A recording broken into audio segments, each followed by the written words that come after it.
और जो हमारे आरएलडी के उसमें खाते में आ गई वो भी हमारी है, बीजेपी के में आ गई वो भी हमारी है। जोड़ तोड़ से चुनाव लड़ेंगे।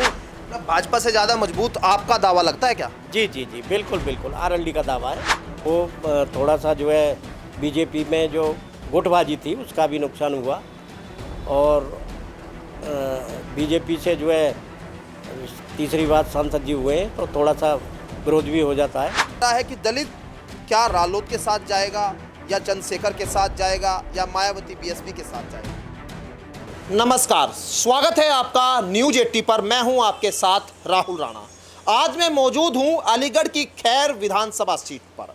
इस सीट पर उपचुनाव होना है, तारीखों के ऐलान का इंतजार लगातार है, लेकिन अभी जो घमासान है वो यहां पर सीट बंटवारे को लेकर है। बीजेपी रालोद गठबंधन में है, दूसरी ओर यहां अखिलेश यादव और कांग्रेस पार्टी का गठबंधन है। लेकिन अभी कहीं ना कहीं जो सियासी जंग है वो भी एक दिलचस्प होती जा रही है। यहाँ जाटव जो है काफ़ी बड़ी संख्या में है, जिस वजह से ये चुनाव एक तरफ जो है वो दूसरी तरीके से भी दिखाई दे रहा है, क्योंकि बीएसपी और एएसपी इन जाटव वोट पर जो है वो कहीं ना कहीं अपने प्रभाव की बात करती हुई दिखाई दे रही है। लेकिन खैर की सीट दरअसल ज़्यादातर यहाँ रालोद के खाते में रही, तो अभी भी इस सीट पर रालोद बीजेपी गठबंधन में रालोद जो है वो मजबूती के साथ दावा करती हुई दिखाई दे रही है। मेरे साथ आज दरअसल बातचीत करने के लिए भगवती प्रसाद जी है, जो 2012 से लेकर 2017 तक विधायक रहे हैं और वो अब इस सीट पर यहाँ दावेदारी कर रहे हैं। वैसे दावेदारों की एक लंबी लाइन यहाँ भी है, बीजेपी की ओर से बात कर ले या फिर बात कर ले यहाँ पर राष्ट्रीय लोकदल की ओर से, दूसरी तरफ यहाँ इंडिया गठबंधन के दावेदार भी। लेकिन मैं जब प्रोग्राम कर रहा था, पब्लिक के बीच जा रहा था, तो भगवती प्रसाद जी से मुलाकात हुई और आज सरसल इनसे यही समझेंगे कि आखिर क्या सीट इनके पाले में आ रही है, और अगर दूसरे पाले में जाती है यानी बीजेपी के पाले में, तो कैसा चुनाव होगा। शुरुआत आप ही से मैं समझ लेता हूँ। आपका सबसे पहले स्वागत न्यूज़ 80 में। धन्यवाद जी राणा जी। मैं भगवती प्रसाद सूर्यवंशी खैर विधानसभा क्षेत्र की सभी जनता के लिए नमस्कार करता हूं, नंदन अभिनंदन करता हूं, प्रणाम करता हूं। मेरा सवाल आपसे यही है कि आखिर इस बार रालोद और भाजपा के बीच बड़ी नूरा कुश्ती दिख रही है सीट पर। खैर पर ज़्यादातर आपको क्यों लग रहा है, क्या जाटलैंड है या फिर आपको लग रहा है कि सीट पर जीतने का कोई दूसरा तरीका रालोद के पास, कोई रणनीति खास क्या आपके जहन में अब चुनाव से पहले है, क्योंकि आप भी दावेदार हैं? यहाँ जो है एनडीए जीतेगी, चाहे भले ही बीजेपी में जाए चाहे आरएलडी में जाए, दोनों ही मजबूत हैं। और ये हाईकमान का जो निर्देश होगा दोनों पार्टियों का, उस पर हम लोग अमल करेंगे, उसी के आधार से चुनाव में कूदेंगे और प्रत्याशी को जिताने का कोशिश करेंगे। बाकी आप ये कह रहे हो तो हम तो जो है एक पे नहीं, हम उत्तर प्रदेश की 10 सीटों पर लड़ रहे हैं।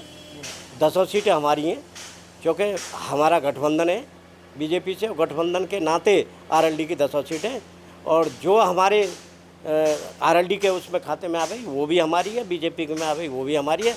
जोड़ तोड़ से चुनाव लड़ेंगे।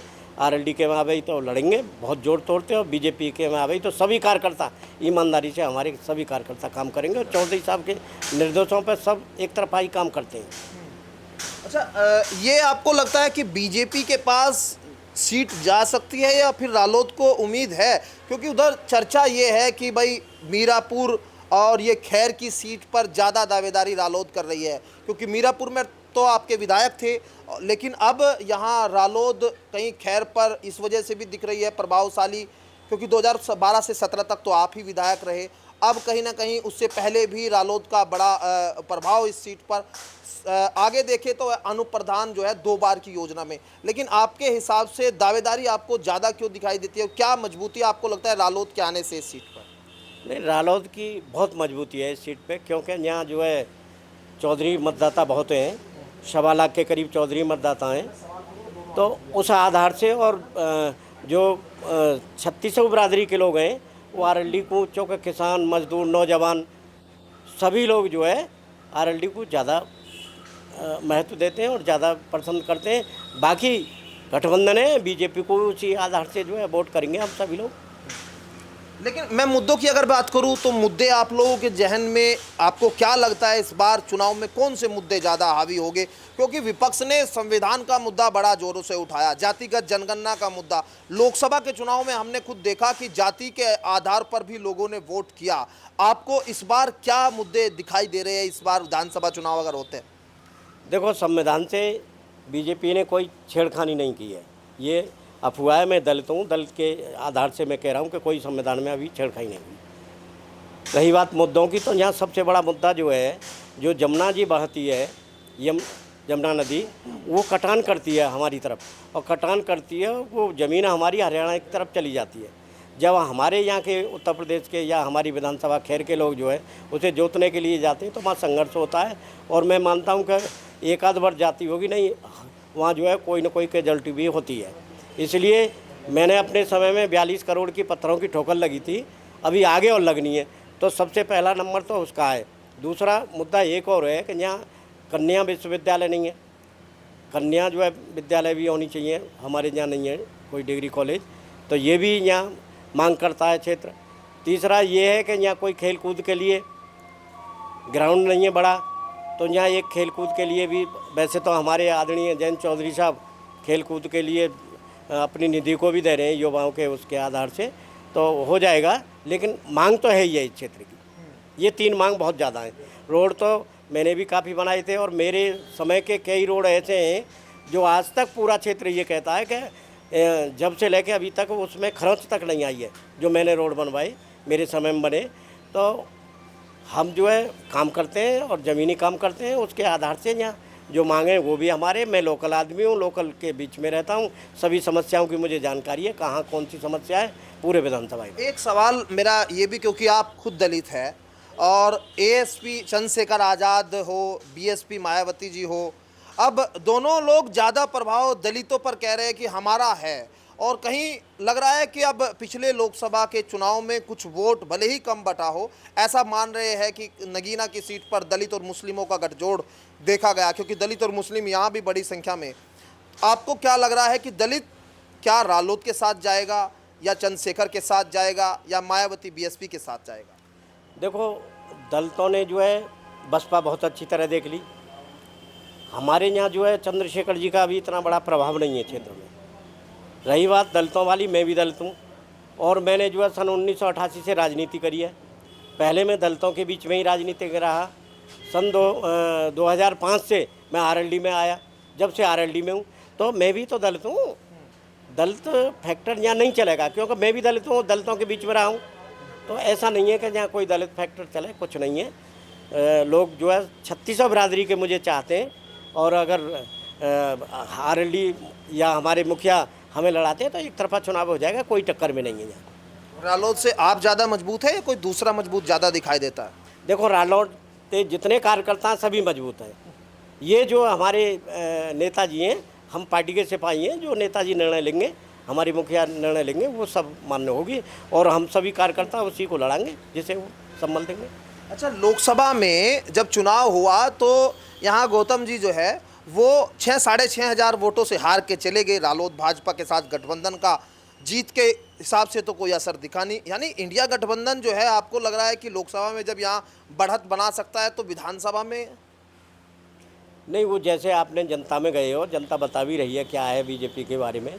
वो थोड़ा सा जो है बीजेपी में जो गुटबाजी थी उसका भी नुकसान हुआ, और बीजेपी से जो है तीसरी बात सांसद जी हुए हैं तो थोड़ा सा विरोध भी हो जाता है, वो बात अलग चीज़ है। लेकिन मुझे नहीं लगता है कि कोई ऐसा विरोध होगा। क्यों कि विरोध तो बहुत बड़ा होता है, लेकिन चौधरी साहब साथ हैं तो चौधरी साहब यही साथ लेते हैं। बाकी जनता की अगर बात पूछ रहे हो तो जनता तो ज़्यादा राष्ट्रीय लोकदल को चाह रही है।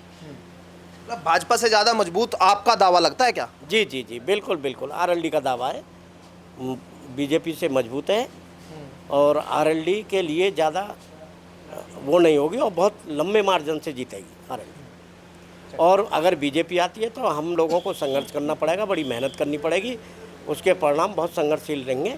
वो ये लगता है, चूँकि हम लोग लगेंगे जरूर ईमानदारी से, लेकिन जो जनता की आवाज़ है वो आवाज़ के बारे में बताएं। यहाँ भगवती प्रसाद जी जो पूर्व विधायक 2012 से 17 तक रह चुके, अब दरअसल भारतीय जनता पार्टी के लिए मुश्किल कहीं ना कहीं नज़र जरूर आ रही है, ऐसा कहना है भगवती प्रसाद जी का। लेकिन अभी सीटों का बंटवारा देखिए होना है, और अगर भाजपा के पास ये सीट चली जाए या फिर यहाँ रालोद के पास चली जाए तो किसकी जीत होगी किसकी हार होगी ये तो जनता तय करेगी। लेकिन अभी रालोद बड़ी मजबूती के साथ मीरापुर के बाद खैर की वो दूसरी सीट है जहां पर अपना पाला जो है वो कहीं ना कहीं ज़्यादा मजबूत बता रहे हैं, और ये मानना है कि जीत दिलाने के लिए भाजपा को रालोद के प्रत्याशी को चुनावी मैदान में उतारना चाहिए। हालांकि किसका प्रत्याशी होगा, किसको जीत मिलेगी, इंडिया गठबंधन क्या कोई रणनीति यहाँ ऐसी चलेगा जो इस बार कुछ खेल बदलेगा,